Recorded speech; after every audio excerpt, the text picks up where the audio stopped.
Welcome to Nasdaq Trade Talks. I'm Jill Malandrino, Global Markets Reporter at Nasdaq. Joining me is Ben Jones, Product Development Specialist with Nasdaq Index Research for his 2021 outlook in key areas of the market. Ben, it's great to see you. Welcome back to Trade Talks. And I'd like to start with the small cap space because that's that rotation trade we've been looking at going through the end of 2020.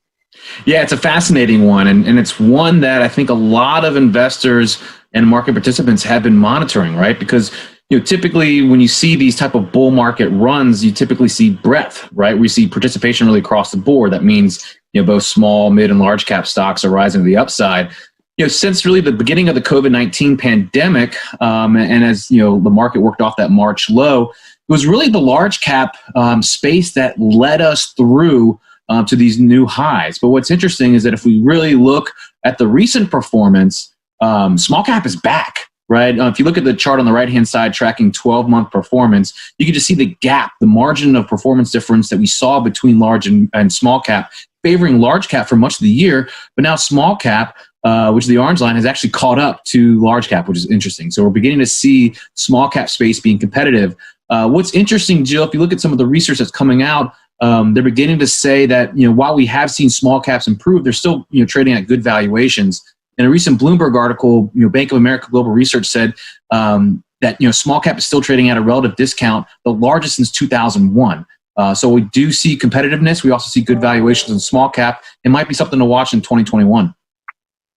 It's interesting, Ben. I had a deep value manager on the show earlier, and they were saying the same thing too. A lot of these small caps actually aren't in an index, so they don't have to be bought by managers. So there's a lot of deep value nuggets in there if you really do your research. But let's move on to emerging markets next. A number of strategists I've had on have also been saying that they are really warming up to the EM space. Yeah, it's interesting when you think about small cap, maybe not a lot of ownership out there. And I think you can say the same for emerging markets. And you have a value play, you have a momentum play, ironically, right? So we're beginning to see emerging markets come back to life. And from a relative standpoint, from a pure performance standpoint, are becoming quite competitive. And if you think a lot of strategic portfolios tend to have some international exposure, meaning leaning towards developed markets and emerging markets, but a lot of tactical models right now are still underweight emerging, but you're beginning to see some outperformance there.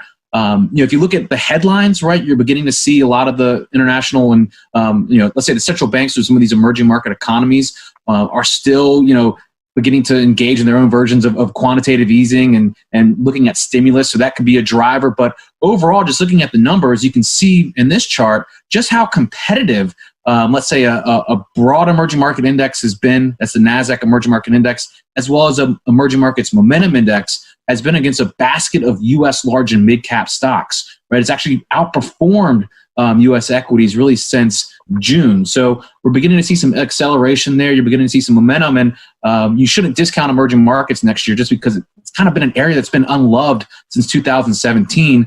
But some evidence is now, in favor of it, just looking at it from a pure momentum standpoint.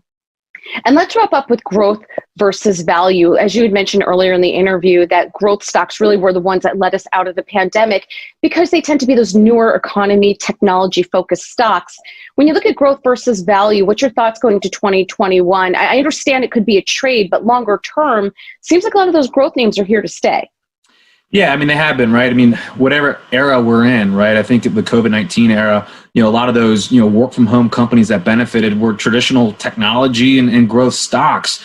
But really since the vaccine, since the beginning of November and since the election, this unloved area of, these value, companies, these, sectors like financials and industrials and energy have really performed well. And you got to think about the value trade itself has been unloved probably since the end of the great financial crisis, right? Since 2009.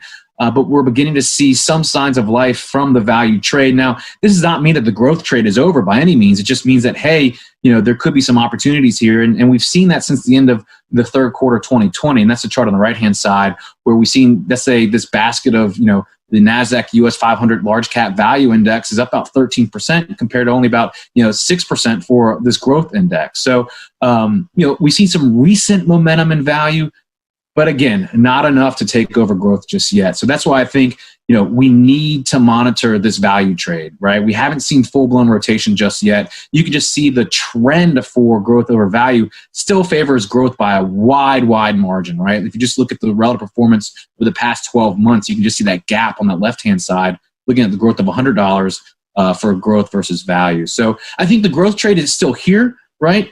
But we need to pay attention to value, and I think that's what we need to monitor in 2021. Looking at those unloved areas like financials, industrials, and energy, those could be some interesting trends that we see next year. All right, Ben, great stuff. Thanks for joining us on Trade Talks, and thanks for joining me. I'm Jill Malandrino, Global Markets Reporter at Nasdaq.